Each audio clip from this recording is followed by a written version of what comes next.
Welcome all. आई Nifty fifty के analysis देख लेते हैं कल के लिए। कल का दिन फ्राइडे है। अगर आज आप बात करेंगे तो आज निफ्टी ने फाइनली एक कन्फर्मेशन कैंडल बना दी है, जिससे ये पता चल रहा है कि जो ब्रेकआउट हुआ था उसका ब्रेकआउट फेलियर हो गया है। अगर मैं आपको दिखाऊं तो इस जगह पे देखिए, हमने कल बात किया हुआ था। अगर मैं आपको छोटे चार्ट पे लेके चलूँ, 5 मिनट के चार्ट पे, कल हमने क्या डिस्कस किया था उस पर पहले बात कर लेते हैं। हमने कल यहाँ बात किया था कि अगर मार्केट इस जगह पे फ्लैट ओपन होता है और कोई स्ट्रक्चर बना के ऊपर ब्रेकआउट देता है तो इस जगह पे ये ट्रेंड लाइन वाला जो टारगेट है वो हमें अचीव हो जाएगा। लेकिन मार्केट ने वैसा कुछ नहीं किया। लेकिन मैंने आपको एक सेकंड ऑप्शन भी बताया था। आपका, अगर आपको याद होगा, वीडियो जब दोबारा जाके देखना, वहाँ पे मैंने एक सपोर्ट मार्क किया था। 26,070 तक के लेवल का एक सपोर्ट मार्क किया था।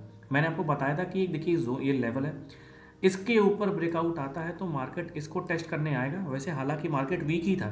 मैंने आपको ये नहीं कहा था कि मार्केट, मैंने आपको बताया था कि अब हमें मार्केट में बुलिश तब होना है जब ट्रेंड लाइन के ऊपर मार्केट रहेगी। फिर क्या हुआ कि मार्केट यहाँ पे थोड़ा सस्टेन किया, फिर ये वाला जो नीचे वाला लेवल था मार्केट ने इसको निकाला और फिर अच्छी खासी सेलिंग आज देखने को मिली है। चाहे वो निफ्टी फिफ्टी में हो, चाहे बैंक निफ्टी में हो, चाहे इक्विटी मार्केट में हो, हर जगह सेलिंग देखने को मिली है। अब वैसे अगर आप देखने जाएंगे तो ग्लोबल लेवल पे बहुत सारे रीजंस हैं, पर हम price action as a price action बात करें तो फिर अब आगे क्या हो सकता है। अगर मैं आपको 1 आवर के चार्ट पे दोबारा से अच्छे से समझाऊं तो आप ये देखो। अब ये रहा हमारा 1 आवर का चार्ट, ठीक। अब इस जगह पे क्या हुआ है कि मार्केट ने जो ब्रेकआउट देना था, ब्रेकआउट दिया था, उसका फेलियर आ चुका है। अब मार्केट यहाँ से भी एक नीचे से ट्रेंड लाइन थी, इस जगह से भी एक ट्रेंड लाइन थी, मार्केट ने उस ट्रेंड लाइन को भी ब्रेक कर दिया है। अब आने वाले टाइम में क्या हो सकता है, तो अब आने वाले टाइम में यहाँ से मार्केट और नीचे जा सकती है। अब इसके लिए हम इंटरडे लेवल के लिए 15 मिनट चार्ट पे बात करेंगे। लेकिन उसके पहले मैं आपको बताऊं, जब यहाँ आज मार्केट इस जगह 26,070 के लेवल को ब्रेक करके जब नीचे जा रहा था, तो पर्सनली मैं बताऊं इस जगह पे तो बहुत अच्छे खासे प्रीमियम नहीं बढ़े। अगर 5 मिनट के चार्ट पे आप देखो, इस जगह पे बहुत अच्छे खासे प्रीमियम नहीं बढ़े थे।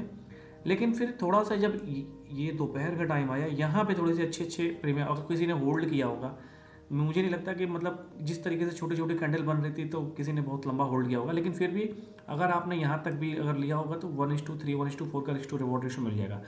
मुझे भी एक्सपेक्टेड नहीं था कि मार्केट इतना नीचे आ जाएगा और इतना मतलब बड़ा गैप वो मूव देगा। मुझे लगता था कि ठीक है, 150 से 200 पॉइंट तक का भी मूव आ सकता है, लेकिन आज मार्केट ने फाइनली 300 पॉइंट तक को इसे टच कर दिया था। अब समझते हैं कि छोटे टाइम फ्रेम पे हमारा एंटर डे लेवल क्या होगा, और ये भी हम समझेंगे कि आने वाले टाइम में मार्केट का क्या व्यू हो सकता है। अब देखिए, ये 5 मिनट का चार्ट है, ठीक। अगर मैं बात करूं तो आज की जो क्लोजिंग है मार्केट की, आज की जो क्लोजिंग है मार्केट की, वो बिल्कुल सपोर्ट के ऊपर है। अगर मैं आपको सपोर्ट मार्क करके दूं तो ये रहा 8,000, सॉरी 25,840 तक का एक सपोर्ट है। अब देखिए यहाँ पर ट्रेड कैसे प्लान होगा, क्योंकि मार्केट तो अभी सपोर्ट के ऊपर है। अब किस तरीके से ट्रेड प्लान करेंगे, पहले ये समझिए, जब भी मार्केट ऐसे गिरते हुए आता है तो 10 में से 8 बार ऐसा होता है कि जो उनका जो बाउंस बैक आता है या जो पुल बैक आता है वो किसी न किसी सपोर्ट से ही आता है। 2 बार ऐसा होगा कि मार्केट कहीं भी किसी भी रैंडम लेवल से मार्केट उठ जाएगा। तो आप, हम और आप प्राइस एक्शन ट्रेडर हैं, क्योंकि ऑप्शन ट्रेडिंग में देखिए सबसे बड़ा जो आपका जो की रोल होता है वो प्राइस एक्शन का होता है। तो आप हमेशा प्राइस एक्शन को फॉलो कीजिए। अगर 1-2 बार रैंडमली अगर मार्केट इस तरीके से मूव कर जाता है, कोई आपका ऐसा लेट हो जाता है, तो वो डिफरेंट चीज़ है, उसको आपको एक्सेप्ट करना पड़ेगा। लेकिन अगर आप प्राइस एक्शन को फॉलो करके ट्रेड करोगे तो इस तरीके से आपको क्या होगा कि 10 आउट ऑफ 8 टाइम्स आप प्रॉफिट में ही रहोगे। तो अभी इस जगह पे क्या कर सकते हैं कि मान लीजिए मार्केट यहाँ से, देखिए मार्केट यहाँ से गिरते हुए आया है तो एक बाउंस बैक या एक वो उस तरीके से हो सकता है कि कुछ शॉर्ट कवरिंग हो, कोई जितने सेलर्स है वो प्रॉफिट बुक करें।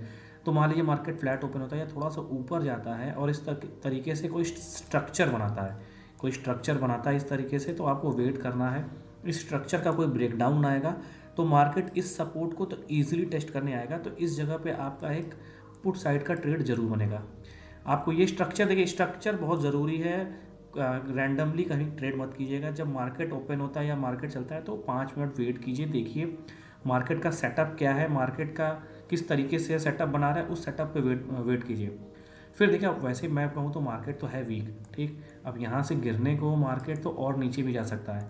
अगर मान लीजिए आपने यहाँ पे लिया, ठीक। अब यहाँ सबसे पहला टारगेट तो आपको ये रहेगा, अगर 25,840 को भी निकाल देता है तो मार्केट सीधे सीधे जा सकता है 25,720। 25,720 का लेवल है, यहाँ भी मार्केट जा सकता है। तो अब देखिए इस जगह पे क्या है ना कि इतना इतना जो जोन है, इस जगह पे कोई सपोर्ट है नहीं। तो अगर मान लीजिए मैं ये कह रहा हूँ कि जैसे कुछ क्वांटिटी आपने यहाँ ट्रेड किया, कुछ क्वांटिटी यहाँ पे आपने बुक कर लिया, लेकिन कुछ रिमेनिंग क्वांटिटी देखिएगा, ध्यान दीजिएगा, अगर मार्केट ने इसको भी फ्लो में तोड़ दिया तो इस जगह पे आपको बड़े टारगेट देखने को मिल सकते हैं। ये तो रहा, मान लीजिए कि अगर मार्केट फ्लैट खुलता है या थोड़ी सी प्रॉफिट बुकिंग होती है, ऊपर जाता है, तो मार्केट को हम पुट साइड में कैसे ट्रेड कर सकते हैं। देखिए यहाँ पे एक और पॉसिबिलिटी है, क्योंकि अब मार्केट इतना गिर चुका है, तो अब इस जगह पे क्या हो सकता है कि मैं बस ये चाहता हूँ कि आप कोई ओवर ट्रेड न कीजिएगा, मार्केट के स्ट्रक्चर को समझिएगा। ये भी हो सकता है कि मार्केट इस जगह पे एक रेंज में भी फंस जाए कि हाँ इतनी सेलिंग आ चुकी है, थोड़ा सा ऊपर जाए मार्केट, थोड़ी सी यहाँ पे प्रॉफिट बुकिंग हो, फिर उसके बाद ऊपर जाके रेंज रेंज बन जाए और आप इसी चक्कर में रहे हो कि मार्केट ब्रेकडाउन नहीं आ रहा, थोड़ा सा ब्रेकडाउन आए, फिर मार्केट हल्का रिकवर हो गया, एक रेंज में फंसा हुआ है। तो इस तरीके से मैं हर अपने वीडियो में कहता हूँ कि ऑप्शंस बायर को चाहिए मोमेंटम। अगर किसी भी दिन मार्केट में मोमेंटम नहीं आ रहा है तो आप इस दिन को आप अवॉइड कीजिए। आप पहले समझिए कि मार्केट का स्ट्रक्चर क्या है, मार्केट मूवमेंट है या नहीं है। इस चीज़ को समझने के बाद ही आप मार्केट में कूदिए, फिर उसके बाद कोई ट्रेड लीजिए। सारे चीज़ों को समझना ज़रूरी नहीं है, तो फिर आपको होगा कि मार्केट थोड़ी, अब मान लीजिए मार्केट धीरे धीरे धीरे नीचे भी जा रहा है, तो उस कंडीशन में क्या होगा कि आपके प्रीमियम उतने बढ़ेंगे नहीं, टाइम के साथ साथ आपका थीटा डीके होगा, प्रीमियम गल जाएगा, फिर उसके बाद फिर आपको होगा यार मतलब लॉस हो गया। तो इन सब सारी चीज़ों का आपको हमेशा ध्यान रखना है। और अब इस जगह पे देखिए, अब यहाँ पे जैसे मैंने आपको बताया कि यहाँ पे ब्रेकडाउन है, फिर उसके बाद नीचे बहुत सपोर्ट्स है, जैसे 25,720, उसके नीचे भी बहुत नीचे सपोर्ट है 25,600। तो आप समझिए इस लेवल के नीचे 100 टू 120 पॉइंट्स तक के गैप है। यहाँ पे एक 100 पॉइंट का आपको मान लीजिए 120 पॉइंट का यहाँ गैप है, फिर 120 पॉइंट का 100 पॉइंट का नीचे इसके बाद सपोर्ट है। तो अब तुरंत मार्केट, अब जैसे आज इतनी सेलिंग आ गई है तो अब सीधे ही तुरंत मार्केट कल खुलते ही गिरने नहीं लगेगा। इसका ये मतलब नहीं है कि कल आज सेलिंग आई या मार्केट सेलिंग में कन्वर्ट हो गया है तो आप क्या करोगे कि मार्केट खुला और आप खुलते ही ले पुट पे पुट लेने लगे, फिर उसके बाद, तो इस तरीके से मार्केट वर्क नहीं करता है। फिर आप ध्यान देना, जो जो मैंने आपको बताई है सारी चीज़ें, उन बातों पर ध्यान देना। और अगर आपको एनालिसिस अच्छी लगती है तो आप मेरे वीडियो को शेयर कीजिए, फॉलो कीजिए, कमेंट भी कीजिए, ताकि मुझे और मोटिवेशन मिले, ताकि मैं इसी तरीके से और अच्छे वीडियोस और अच्छे इफ़िशिएंट वीडियो मैं आपको बना के दे सकूं। Thank you for watching.